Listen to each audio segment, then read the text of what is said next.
The following program contains sexual content. Viewer discretion advised. Today on an all-new Dr. Phil, a plotter accused. I believe my dad sexually abused my sisters. I never did those things. A mother questioned. Did you know he was doing what they say he was doing? And everyone You know what you did. If you love me, you just admit it. pointing the finger. You are so sick. You are such a liar.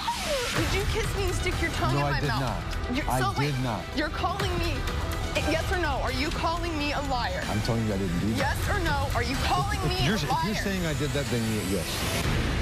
Steve did take a polygraph test, and the results were...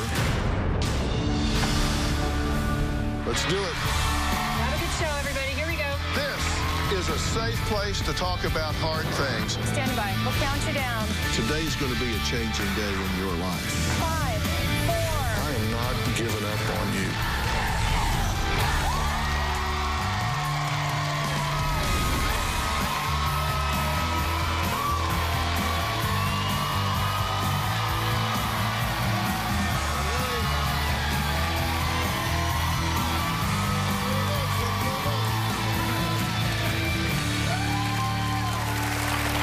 Yesterday, we met three sisters who say their lives have been destroyed by their former stepfather, Steve. They say he sexually abused them during their childhood. He was convicted, but has always denied any wrongdoing. Now, he wrote me to clear his name. And so for the first time in a decade, he and his accusers came face to face. Here's what has happened so far. My mother's ex-husband, Steve, was a sick, abusive narcissist. When Steve came into our lives, the inappropriate touching started shortly after. It would happen at night when we were watching TV and nobody else was around. Steve would start at my feet, rubbing it, and he would start working his way up my leg towards my private part. Steve would use tickling as a game, as an excuse to touch us. And I remember, kicking him and running out of the house.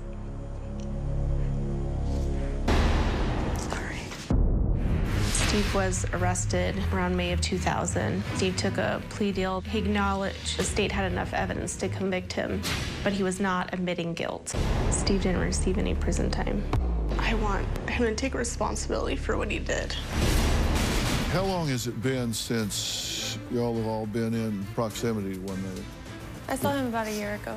Well, Jessica and Amber's younger sister, Brittany, says she, too, was molested by Steve. The only thing about Brittany is that for almost all the time I was there, she vied for my love. You hear yourself? God, I was a child. I never have done anything to you, ever. Oh, yeah? Really? You did not beat me? You did not say disgusting things to me? You did not tickle me? You did not press your into... No, I did never. Please. I've never molested anybody. I have evidence that these women have lied to put me in jail.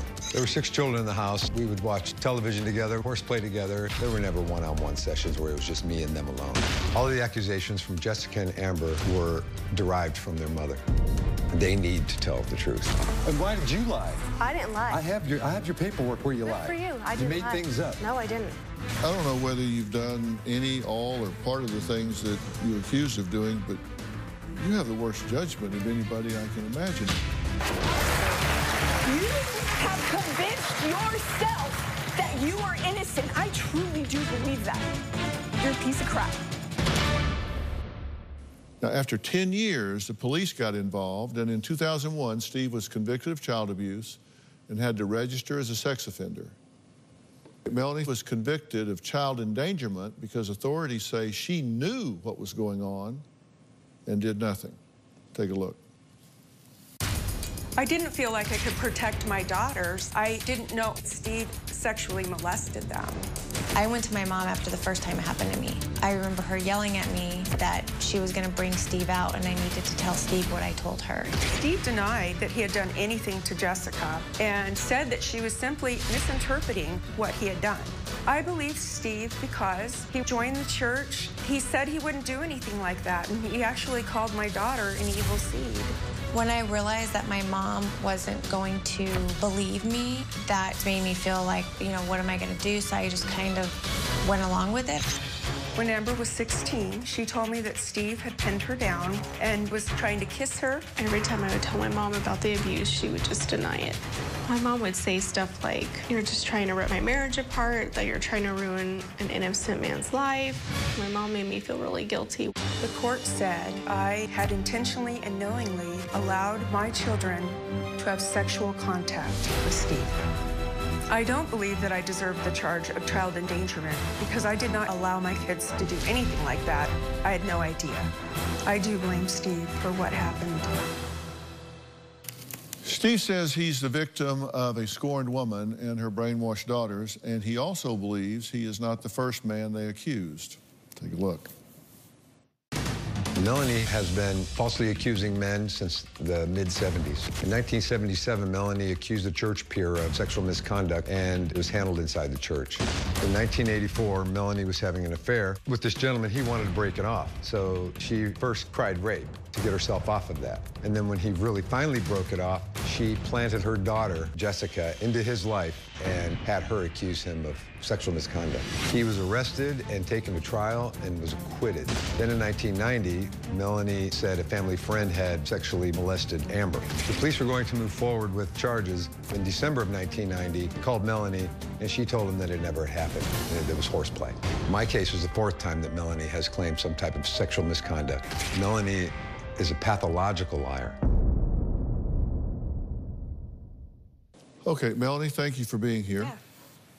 Yeah. You were found guilty of child endangerment. Yes. Because the finding was that you did not protect your daughters. Yes.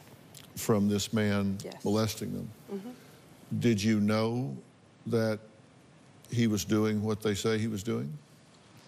What happened is when Jessica was 4 years old, she got molested by a man. And she received counseling for a year and a half, and when she was done, they said she may misinterpret hugs and different things from people because she's sensitive in that area. He knew that. He's a predator. According to Steve, he says that at 15, you accuse a church peer of sexual assault. No, I didn't accuse him. It was my boyfriend. I mean, what you said started an allegation. Yeah, I told my boyfriend, though. I didn't tell anybody else. And then were you having an affair, and after your lover terminated the affair, you charged him with child molestation against Jessica? That is not true. You are so evil. I'm the one that went and told my mom what happened to me. And who made the allegation? Jessica then would have made the allegation to me, and I turned it over to CPS. All of a sudden, like a year and a half later, we were in Well, court. Steve's point is you started this in action, and then the individual was acquitted. So that's the second time. Then 7-year-old Amber, Melanie says that your friend's husband sexually assaulted Amber, and you called the police. Amber changes her story, saying, well, it was just horseplay, and then the charges were dropped. That's not even true. What is true? I spent the night at my friend's house, and I came home and told my mom and Steve that I woke up and my friend's dad was on the sofa couch sleeping next to me. I never said he touched me. I never said anything bad happened. Then Steve and my mom made a big flipping deal about it and called the cops, and they had me go down and do a rape kit because there was some blood on my panties or something like that. I never said he did anything to me. That's my point. Not that you said anything, but that you did. I called CPS. When Jessica got molested, when she was a young little girl, I knew I couldn't ignore it. I got charged. They said I intentionally and knowingly allowed my children to have sexual contact with him. Okay. I got charged. I'm pregnant with my 6th child, signing in for probation. I've never even had a traffic ticket. And this guy is as narcissistic as he gets. But you did start the ball rolling. We both did, huh? You called the police. When Amber was 12, another sexual assault by a family member, and then Amber changed her story to say it was blackmail for not helping with housework and there were no charges. I don't know anything about that. I've got the police report here for the 7-year-old, and I've got the 12-year-old claiming that a family member had assaulted you. We've got 1, 2, 3, 4, 5 of these. That's what you call a pattern. That's 5 of them, including you at the end. You're the 5th. Yes, well, 5th and 6th. I remember memories about Steve, but it was so foggy still. So I was like, you know what? I don't have vivid memories. I do now, but I didn't back then. And later... Look at me. Call me a liar. Jamie, oh my goodness. I can't believe you're saying this. Did you kiss me and stick your tongue in my mouth? No, I did not. Why can't you just not be a liar? Tomorrow on an all-new Dr. Phil, a non-traditional mom. So I explained to my daughter that I was a professional dominatrix. A frustrated dad. You send your daughter to live with her. Were you just throwing your hands up? Is their teen daughter... You're at a concert with your daughter smoking dope that she got from you. Growing up way too fast. I started having sex about a year ago. She's 14. You're okay with her being sexually active? She was looking at things when she was 11. Well, you showed them to her. I did not show them to her. She said she got it on your phone. You've undermined me constantly. I have never undermined you. You undermine me. You're allowing her to do whatever the hell she wants. That's tomorrow. My mother absolutely did not brainwash us and make us say that Steve molested us. She never even did anything when we came to her to tell her it was happening. She actually told me I was trying to steal her man. Her whole life, she's done nothing but try to please her man. Steve had special cereal. He had special soda. We had to drink the powdered milk while he got the regular milk from the store. That's how the level it went to. My mom catered to the men in her life. My mom wanted to stay with Steve. She didn't believe us at all. Jessica, Amber, and Brittany say their nightmare began 27 years ago when their mother, Melanie, married Steve. Now, behind closed doors, the sisters say Steve was sexually molesting them. He says that he has been falsely accused, has been falsely convicted, and has the evidence to prove it. Now, in Amber's court testimony regarding past allegations, you said, my sister Jessica, she was too young to actually make allegations, but I guess my biological father's friend had done something to her at a really young age, and my sister Brittany had made allegations about some other boy, or originally we thought she was saying Steve, and then ended up telling us later that it was some boy in middle school. See, that just reading from the court documents. That I have no idea. I do remember talking to her about Steve, but I don't know about that part. Honestly, as a child, we all probably said a lot of stuff that was like a cry for help in so many ways because we were raised in such an abusive, dysfunctional environment. So I remember going to the hospital with her and having that feeling and slight little thoughts about, not thoughts, memories about Steve.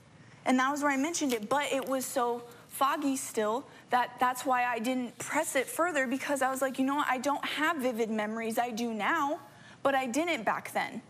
Now, regarding Steve being naked, in an email from Amber on 5/23/2000, Steve noted she indicated that Steve walked into the room naked. Quote, I remember him walking into the room naked, and I don't remember anything else.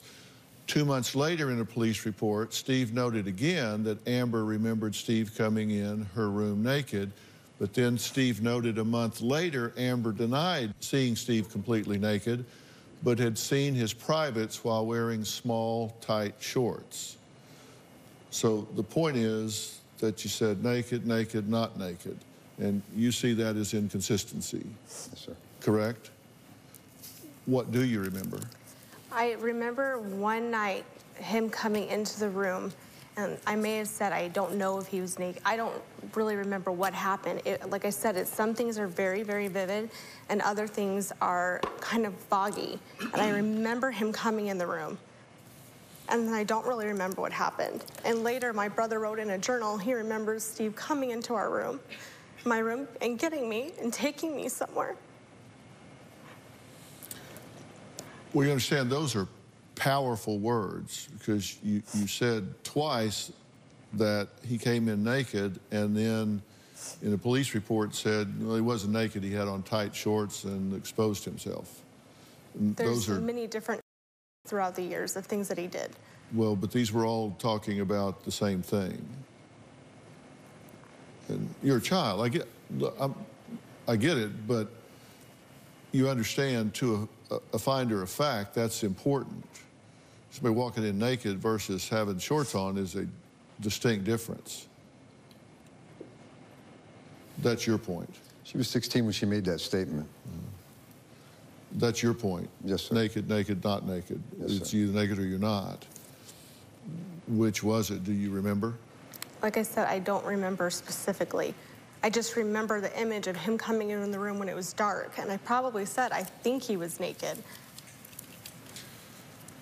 Because in fairness, I'm covering your points here. You're saying the pattern of false allegations. I've covered 1, 2, 3, 4, 5, 6, and 7 with you. Inconsistencies in the police reports. First, they're thinking they're talking about you. It turns out to be some boy at school. Then we get into whether you're coming in the room naked or not. Those are inconsistencies, no doubt about it. That's what you're pointing to.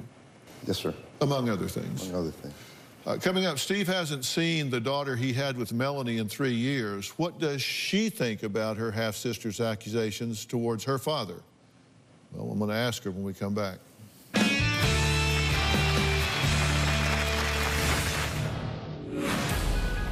I remember being little and watching my dad tickle my sister Amber. He would tickle around her chest, and he called it the booby tickle. I believe my dad sexually abused my sisters. Bottom line is, I just want my dad to admit all the things he's done to us. And later, somebody in this group was furnishing Mom with her drugs. And you were molesting my children. How dare you say that, you sick man? Melanie had convinced my daughter Jamie that I was a monster since she was 10 years old. They wouldn't let me see her. 10 years later. It was 5:30 in the morning. I got a call. It was Jamie. Wow. And she said, I know you didn't do it, Dad. And she wanted me back in her life. And I actually got to fly to Ohio and give her away at her wedding. That was pretty good. I got her back. We're really close. Well, Jamie is Steve and Melanie's biological daughter, and she says it's very hard for her to be in the middle of her father and sisters. She went 14 years without speaking to her dad. So how does she feel about all of this now? Take a look. I believe my dad sexually abused my sisters. I remember being little and watching my dad tickle my sister Amber. He would tickle around her chest, and he called it the booby tickle. When I was 8 years old, I went to give my dad a kiss, and he stuck his tongue in my mouth. I didn't even know what a French kiss was or anything, you know, so when he did that, I was just kind of like, what was that? It kind of makes my skin crawl when I remember it. By the time I was 10 years old, I stopped speaking to my father. When I was around 21 years old, my father contacted me, and I emailed him back. I told him he was sick for what he did to my sisters, and I brought up the kiss situation with me. And he acknowledged it happened, but he twisted it. His exact words were, "Your memory is quite clouded, child. You did that to me, and I even scolded you for it." I've always felt like he was guilty, but when I was 24 years old, I was getting married, and my mother told me she wasn't coming. I decided to ask my dad to come because it was important to me to have a parent there. It was kind of a dream of mine to have my dad walking down the aisle. My relationship with my dad is pretty complicated. On one hand, he is my flesh and blood. He's my dad. And the other hand, he's a convicted child molester. Bottom line is, I just want my dad to admit all the things he's done to us. Jamie, thank you for being here. You've been listening to everything in the show so far? Yeah. Let me give you first an opportunity to react to anything you've seen or heard. First of all, I never called you and said I thought that I didn't think you didn't do it. That's a lie. You told me... No, I didn't. Palm reader told Stop. you that. You know what you did. If you love me, you just freaking admit it. Why you gotta lie to me? You kissed me. You did. Jamie, no. I told... Do not call me a liar. No. Look at me. Call me a liar. You know I dare you to call me a liar. Did you tell me that you know I didn't do it on the telephone? No, I did not. You're Jamie, a liar. leave. You call me a liar again. I swear to God. I'm not a liar. You are. You told me you know I didn't do did it. Not. You were told I did not do it. That's when you called me. Jamie, oh my goodness. I can't believe you're saying this. Whatever. Did you kiss me and stick your tongue in my mouth? I did not. You're calling me, yes or no, are you calling me a liar? I'm telling you I didn't do that. Yes or no, are you calling me a liar? If you're saying I did that, then yes. So I'm a liar. Thank you. Did you tell me that? No, I didn't. I told you. That's a lie, too. You told me on the telephone that you were talking to a fortune teller, and they told you that never happened. And that's why you decided to contact me. You called me at 5:30 in the morning when I was married to the... I never said that. Wow. Oh, my goodness. You broke me. You did. I loved you. Broke me. You were the apple of my eye. I know you were as a child. You were horrible to my sisters. They were horrible all to each other, everybody. Yeah, that woman right over there was terrible to you guys. Do not talk about my mom right now. It's not about that. Okay. Why can't you just not be a liar? What am I lying about? It's okay to just say it. What am I lying about? Something's wrong with you, and it's okay to need help sometimes. I'm not saying I was a perfect father, but I never did those things yes, you did. that they're saying I did. So wait, how could you guys have never seen it with a house full of children? Let me speak. You've been out here a lot longer than I have. It's my turn. All right. If you can stick your tongue in your 8-year-old daughter's mouth when she kisses you, how can you not molest your stepdaughters? I'm your flesh and blood. That's freaking nasty. No, I would never do that to you. No, I don't know it because you did do it. No, I did not. Yes, you did. Okay, I'm done. Be done, because you know I'm right. No. I'm sure it's hard to admit that you got problems. Wow. Are you going to change your story now? You are such a liar. You were laughing that she soiled herself because you're sick like that. And later, Steve did take a polygraph. There were 4 questions on this test, and the results were...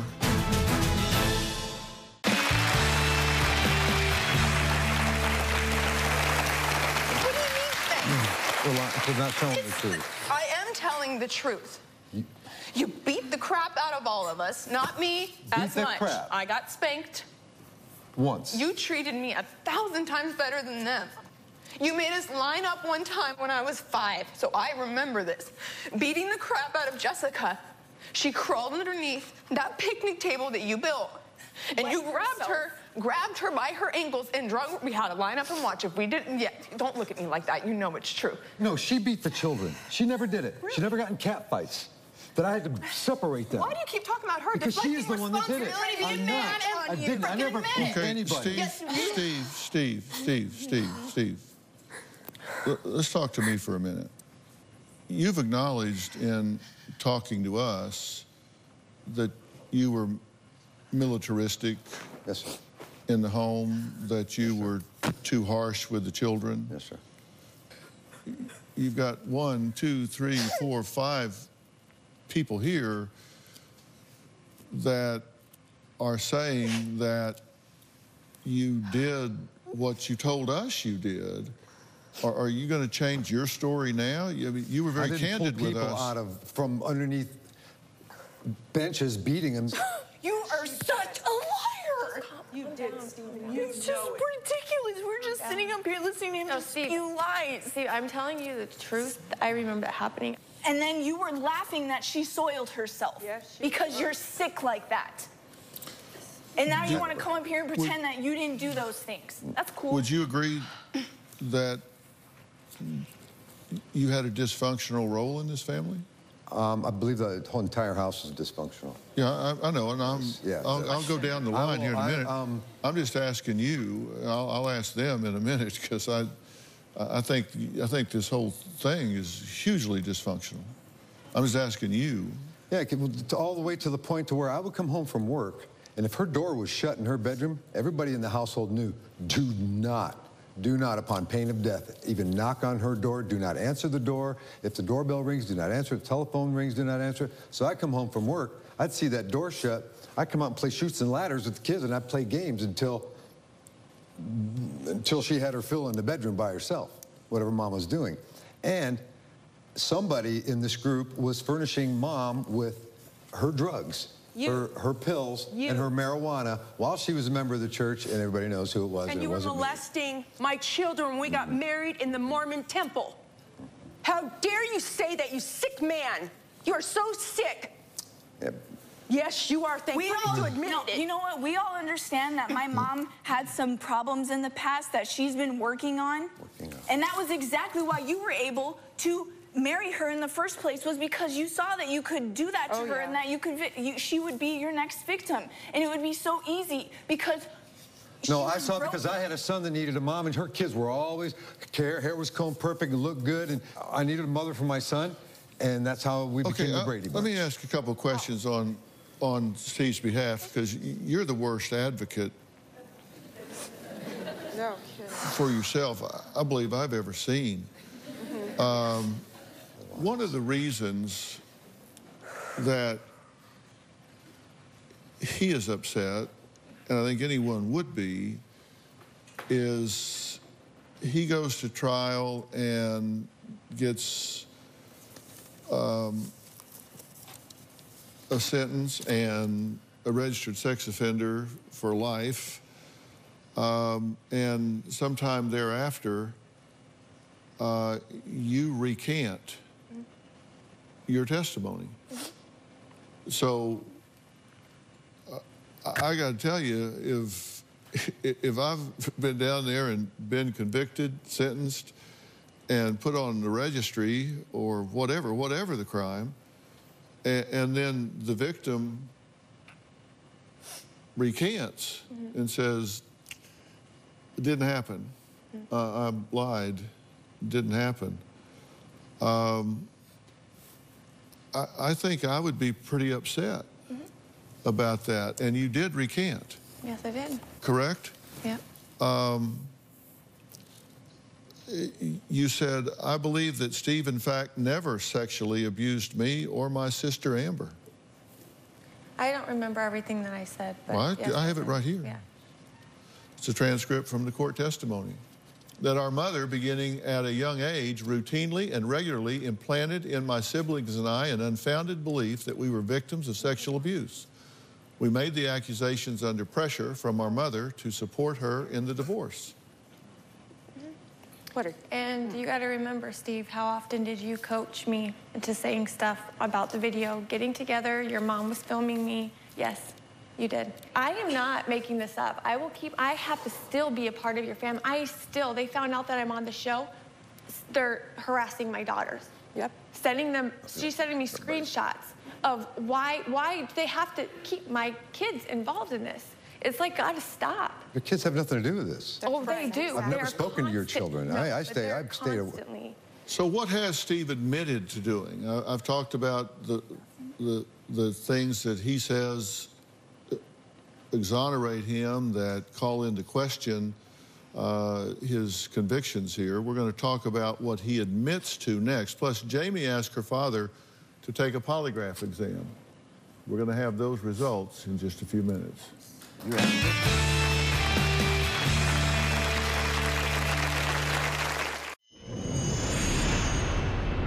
I think Steve is a freak. Steve said that I coerced my daughters because I wanted to get back at him, and that's not true. He has never taken responsibility for anything he's done. I did not ruin Steve's life. Steve ruined his own life by sexually abusing my daughters. I think Steve is the essence of evil. Steve says he is an innocent man and never sexually abused his stepdaughters. He says he took a polygraph test in 2001 and he passed it. There are allegations from these daughters. These are the allegations. And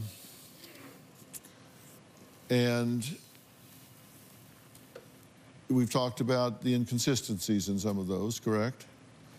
And that there's been a pattern of allegations that didn't have anything to do with you.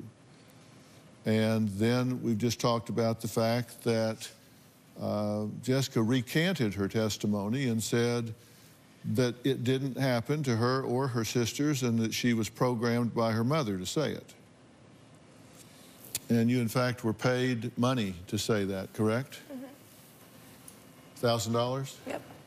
I want to talk about what Steve has admitted to. In a police interview on July 25th, 2000, Steve said, "I've tickled them. I've tickled all the children. Bite them down here." And you were referring to the rib area, right? Okay, I want to be clear about that. "But I've never come to a place where I shouldn't be, on the ribs. Blow on their tummies, but as they get older and they start to develop, there are certain things you don't do. But even when they're young, there's still certain places you don't go. But as the person gets older, you still have tickle fights and stuff." That's something you said to the police. And when you were talking to our producer, you said, "I come from a tickle monster family style of fun, pre-computer era.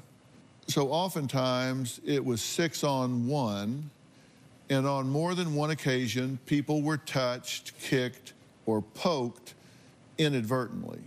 So you're saying there may have been contact even in an inappropriate area, but inadvertently. Even with me, correct. Yeah. Yes. We're going to take a break, and when we come back, Steve did take a polygraph. He took a polygraph test, and I have the results in this envelope. I haven't looked at it, but you don't want to miss it.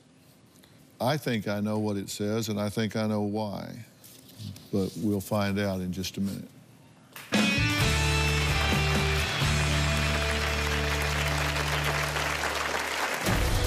I'm going to do a polygraph test with Steve. Today is his chance to clear the record.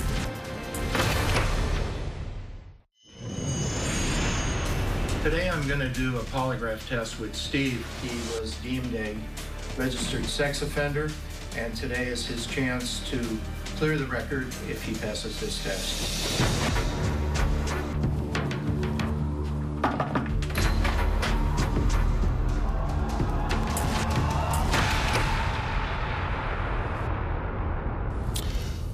Well, Jamie wanted Steve to take another polygraph exam, so we reached out to Jack Tremarco.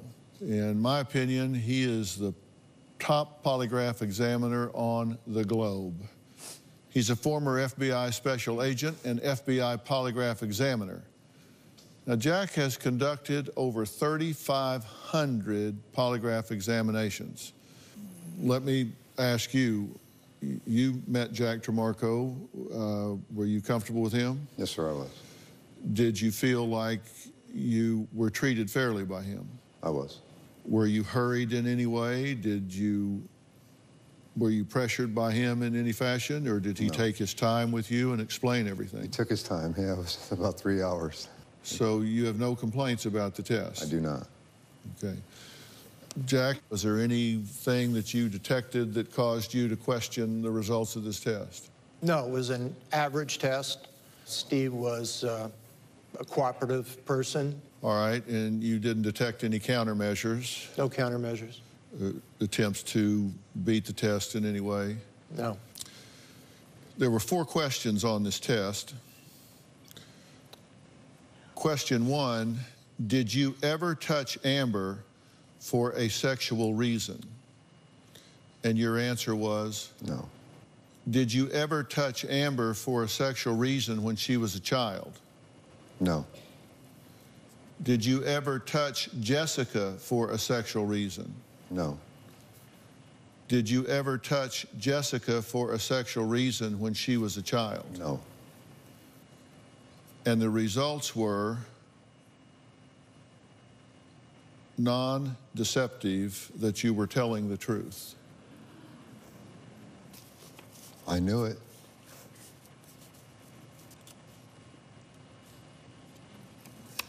This whole thing just felt like a witch hunt from the beginning. It was terrible. To hear these allegations,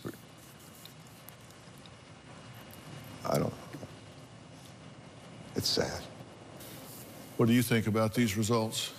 I don't care what it says. I know what he did to me, and I'm not making it up. I understand. What do you think? I think he believes his lies so much that he's able to deceive the test. Exactly. Yeah, I'm going to explain. I said before I looked in here that I felt like I knew what this was going to say, and that I felt like I know why. And when we come back, I'm going to explain exactly what I meant, and I think it's going to make a lot of sense to everybody. We'll be right back.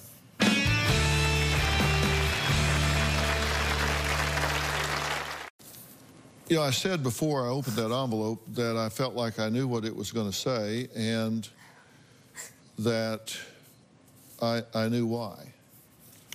I thought you were going to pass this test.